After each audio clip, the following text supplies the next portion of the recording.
to review.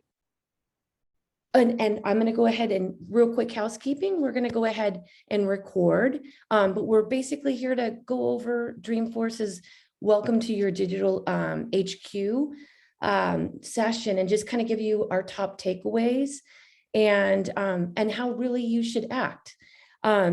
We are recording. Feel free to ask questions in the chat. We'll monitor them and kind of pause and ask questions.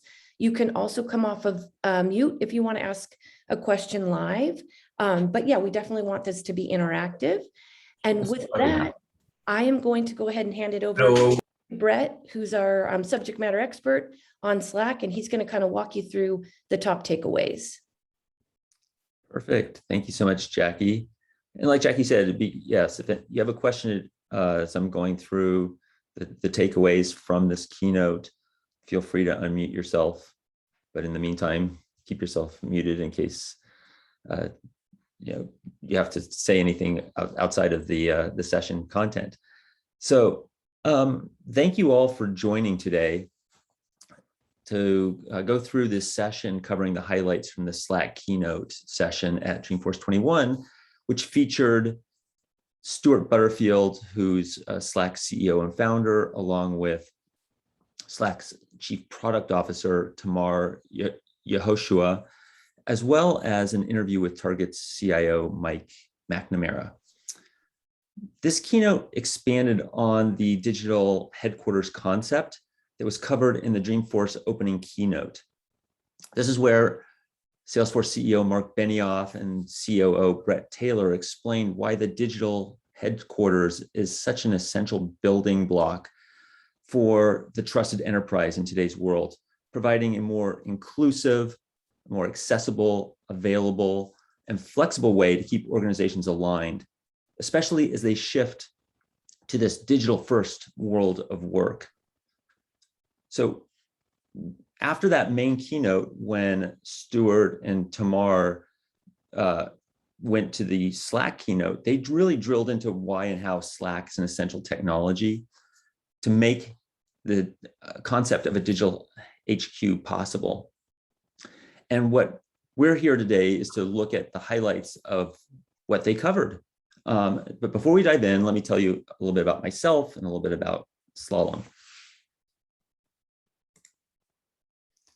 So my name is Brett Stineman, and I'm a Slack Solutions Principal at Slalom, working with organizations to strategically implement and roll out Slack to their workforce, as well as focusing on how to improve the interoperability of Slack with various key enterprise applications.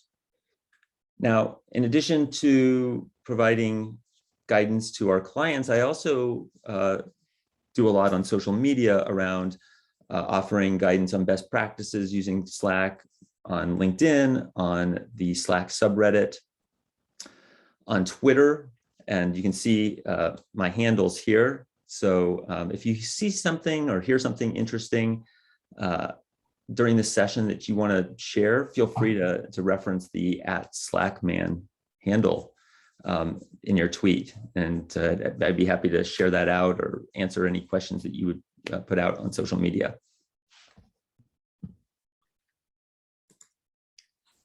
If you're not familiar with Slalom, we're a modern consulting firm, and we're focused on strategy, technology, and business transformation. And you can see what that means in each of these areas. But we're really helping organizations think forward into the future and what they really want to achieve and the business outcomes that they're looking to put into, to realize, and here to help them along that path. All right, so let's really get into the content of what was covered by Stuart and Tamar. So in Stuart's opening to the keynote, he focused on Slack's vision of transforming organizational agility. And as he explained, communication is the most fundamental thing we do as humans. And Slack empowers organizations to transform how they communicate. So when used effectively, Slack really can help transform every aspect of an organization, whether that's facilitating processes, reinforcing culture, coordinating people, or accelerating innovation. So the keys to realizing the value of how Slack can transform communication is through understanding its capabilities beyond just being a messaging tool. And this is what Stuart really emphasized, that a lot of people, they just kind of lump Slack in as a just one more type of messaging tool. But it actually has some really important differentiators that you need to understand and to kind of think about how you could leverage to understand the way it can actually transform agility within an organization. And the two key areas that he focused in on were, first, the concept of using channels as for communication and collaboration. And I'll talk a little bit more about what channels are.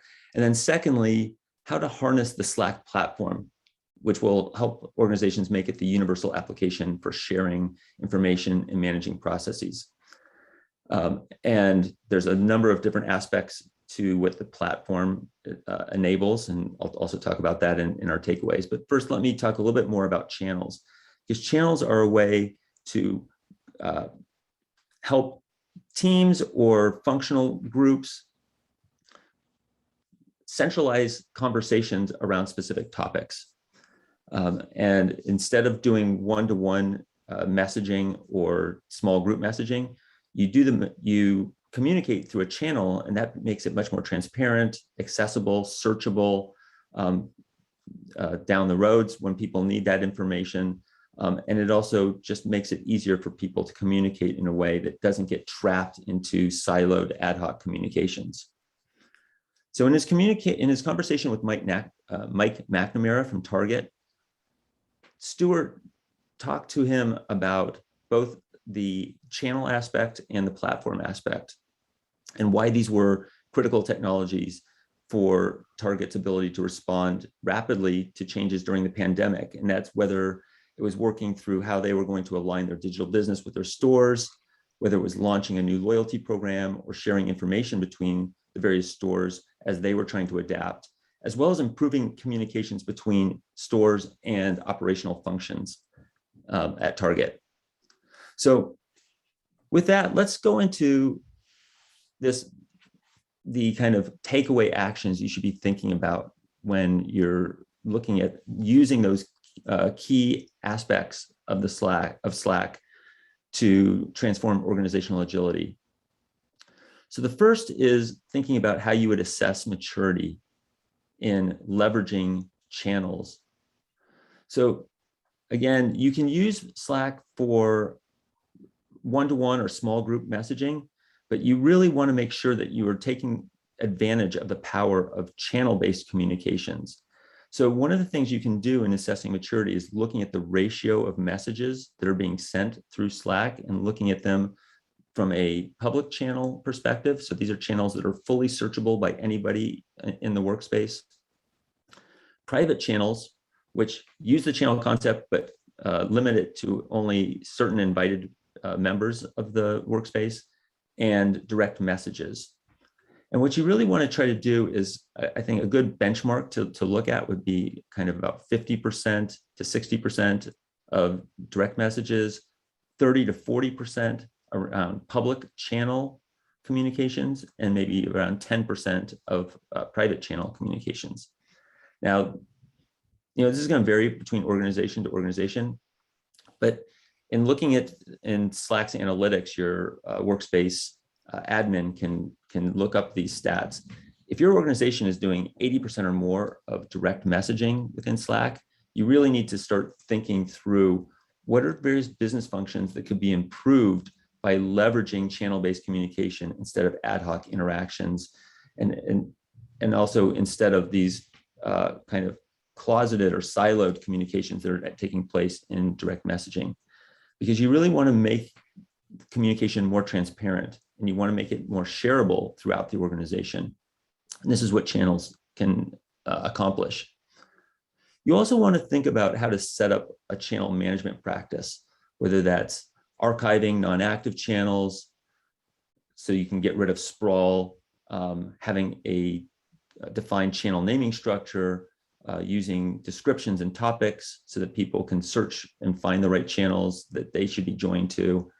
as well as training your users on how to use threads in their communications within channels that will help group communications in a way that makes it easier to follow a conversation and make it easier to understand what's happening inside that channel.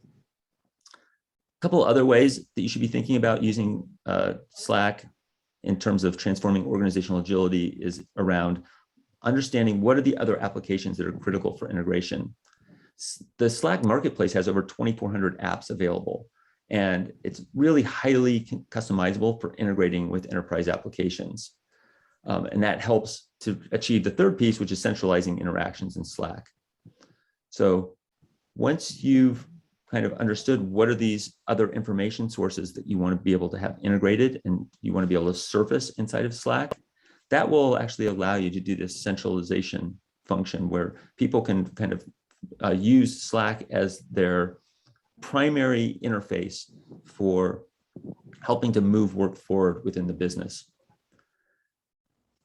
So I think one of the things you need to understand very closely when you're looking at those applications that you want to integrate is the use cases and what can be accomplished with the out-of-the-box applications versus various integration tools that will help to move information back and forth between other applications in Slack, as well as what might require custom dev work using the Slack APIs. So I'm going to stop here and see if there's any questions. Yeah, Brett, it looks like there is a question around just being compatible with Microsoft Office and how does it compare using Teams? Yeah, so I think there are apps that let you tie in Office 365 with Slack. So there's pre-built applications to do that. You know, Teams and Slack, they're fairly synonymous with each other. A lot of people kind of consider them to be kind of primary competitors in the collaboration space. There are some key differentiators. You know, what I've found in using Teams, it does tend to focus people much more on kind of the direct chat communications. They do have a concept called Teams, but it's kind of a secondary concept, whereas in Slack, like the sidebar is the primary focus of the sidebar is around channels. The other piece that's a big differentiator that I'm going to be talking about actually, and this is a great segue into where we're going to go next, is how do you improve external communications with your customers, your partners, your vendors, or any other external stakeholders. And Slack has a really powerful feature called Slack Connect, which allows you to create a shared channel with another organization. And so that you can then communicate with them via Slack as opposed to email or other types of kind of siloed communications.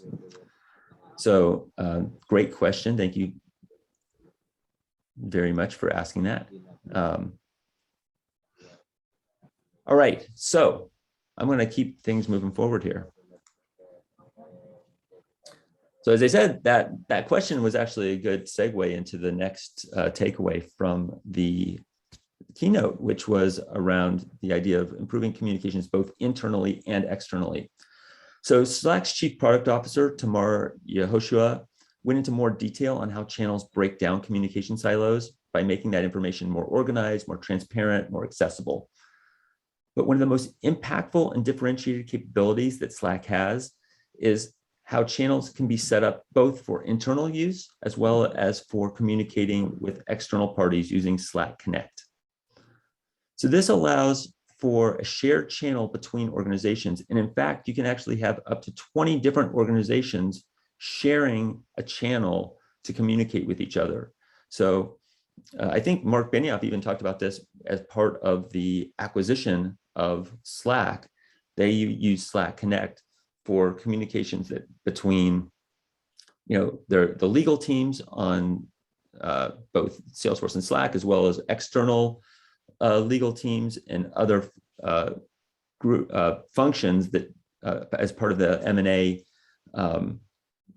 area of Salesforce, so that they were all able to pass information to each other and have a full transparency over the information as they moved the acquisition discussions forward. Tamar also shared how the cloud data management company Snowflake uses Slack Connect and uses Slack Connect channels to improve communications and coordination between their internal functions and their customers.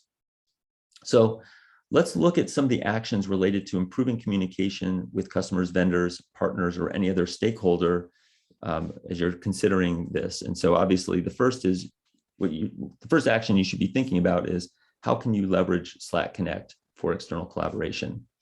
So you need to think about where there's inefficiencies or friction points in communications between people inside and outside your organization, and how those communications can be improved by having an accessible and transparent communication method that you can go back, it's searchable, it allows you to bring all the people on both sides into that conversation together without having to worry about, one of the things that Slack likes to talk a lot about is how email can kind of take a communication and it gets buried because maybe not everybody's in on that particular email, or somebody responds to something and they missed something that somebody else had responded to earlier.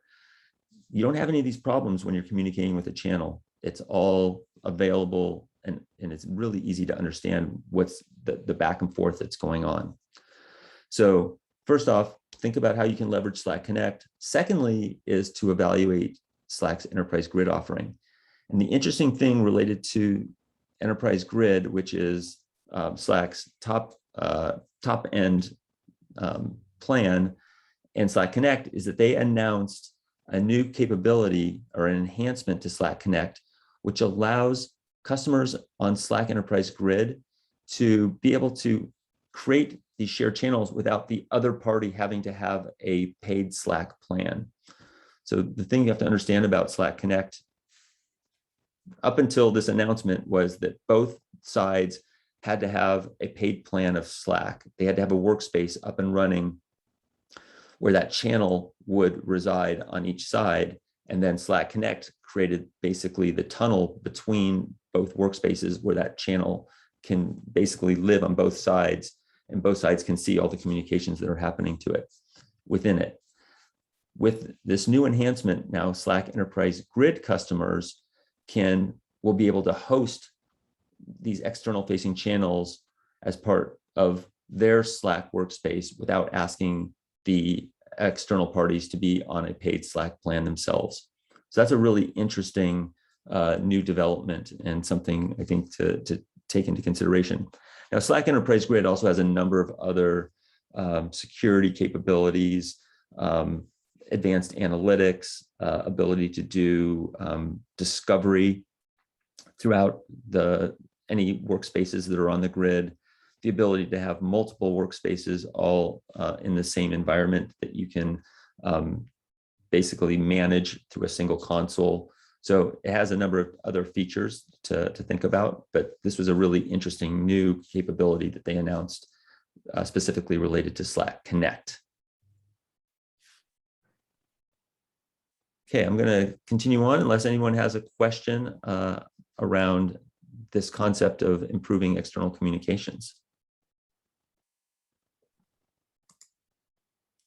All right, the third area that was talked about in the keynote was upgrading remote work experiences.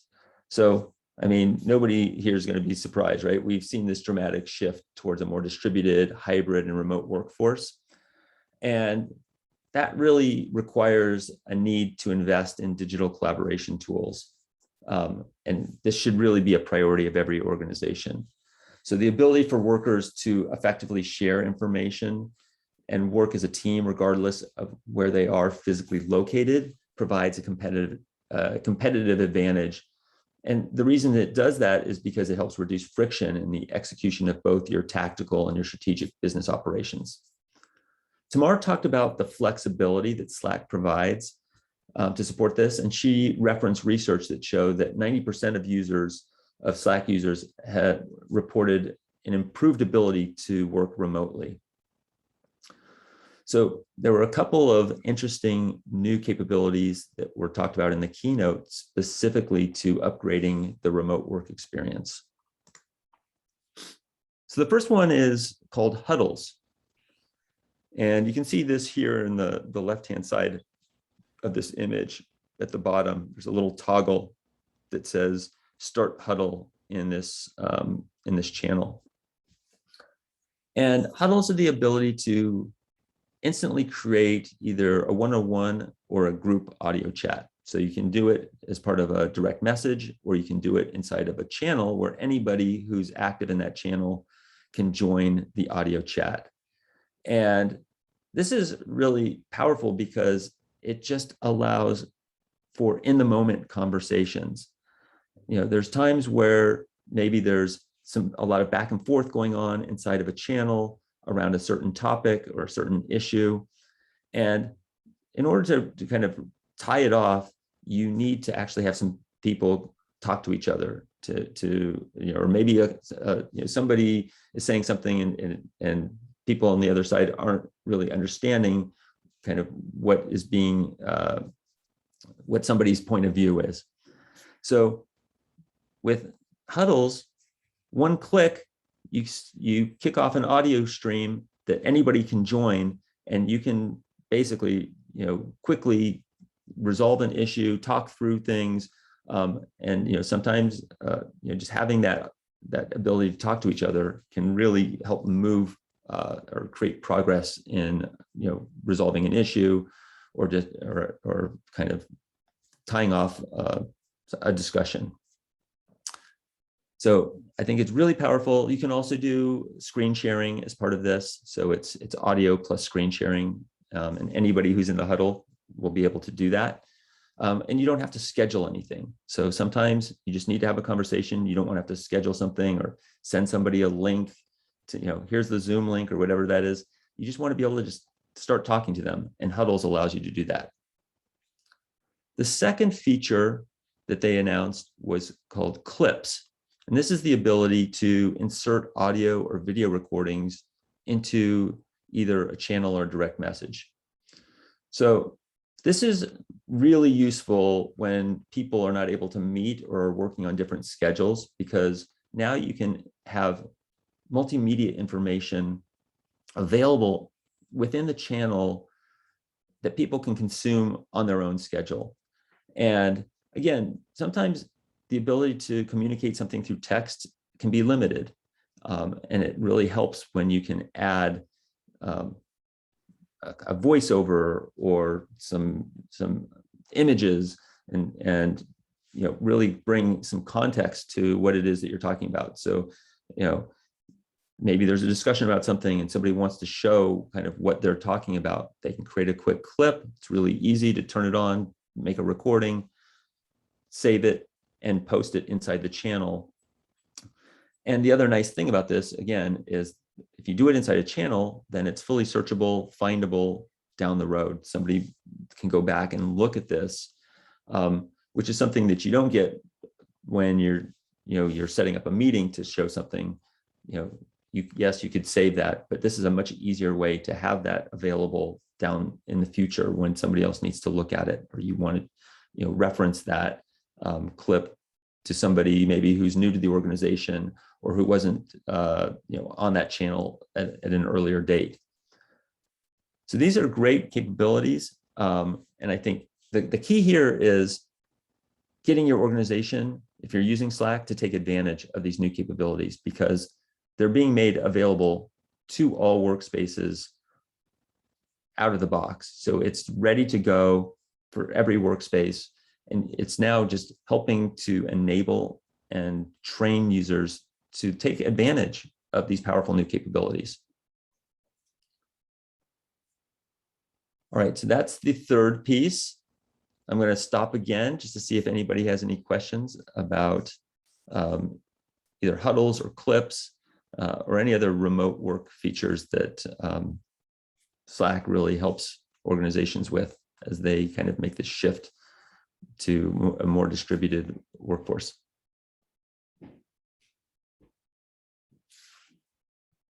Right, it doesn't look like we have any questions in the chat, and this is perfect because I know we have 3 minutes and one more takeaway to go. Perfect. All right. So the last piece is around embracing that digital headquarters strategy. I'm just going to go back to the opening keynote at Dreamforce, where COO Brett Taylor said, the mindset about work has shifted from being a place you go to something you do. Every company needs a digital HQ to connect its employees, its customers, and its partners, and that will help them thrive in a work from anywhere world. And I think that really kind of sums up the ethos and the philosophy of what a digital headquarters is. Some of the things that you need to be thinking about in order to kind of make that a reality. So using a collaboration tool such as Slack is really important when you're thinking about how to create a digital headquarters, because you need some type of a universal system of engagement. Organizations that use Salesforce products for CRM, such as in their sales or their service or their marketing or community business functions, they should be thinking about how Slack can be kind of can become that universal system of engagement, that interface that can tie those different functions into one place where everybody can go. And this is a concept that Salesforce has really talked a lot about at Dreamforce, which they call the Slack First Customer 360. The second thing is you need to really evaluate some of these new Salesforce integrations that were announced. Salesforce announced over 20 different integrations that enable both interorganizational and intra-organizational interactions using Slack, and really helping to bring data from those different Salesforce clouds into Slack, where people can kind of focus their work. But at the same time, while evaluating those integrations, you really have to understand that many of these, well, some of them haven't come out yet. They'll be coming out in the next couple releases that Salesforce has. But many of them were designed for very specific use cases. And you have to kind of understand both what's available now, what's coming, and what functionality will be made available as part of these. Because in many cases, it may not fully meet your needs for the use cases of where you want to bring information into Slack and how you want to make Slack interoperable with various Salesforce clouds. And this is where a Salesforce partner such as Slalom can come in, where we can come and help you and assist in how to enhance the functionality that Salesforce is bringing to market in terms of their integrations with Slack, as well as other solutions that we are working on ourselves and with other partners that we have, especially in the kind of integration tool space, that can help make that interoperability between Salesforce and Slack meet your organization's specific needs. All right, so covered a lot of territory. I hope folks found that to be useful. And we're doing takeaways not only from this keynote, but from some of the other keynotes at Dreamforce. And I don't know if you can drop that link in the chat, Jackie. We'll do that, and then we'll also we'll send out an email with the information. And if anyone has questions or want to connect, we can definitely do that. So we'll drop that in right now. I know we are a minute over, but yeah, this was fantastic information. And like we said, we will follow up, so we'll get all your questions answered. Yeah, and I think there was one last one that just came in, just about admins seeing the list of private channels. So I'm trying to, I believe admins can see all the channels that are in the organization. They can't see what's going on inside of private channels. They can also see they can just see some high level statistics in terms of like how much communication is being read and sent within private channels. So thank you all again for joining. I hope you found this interesting.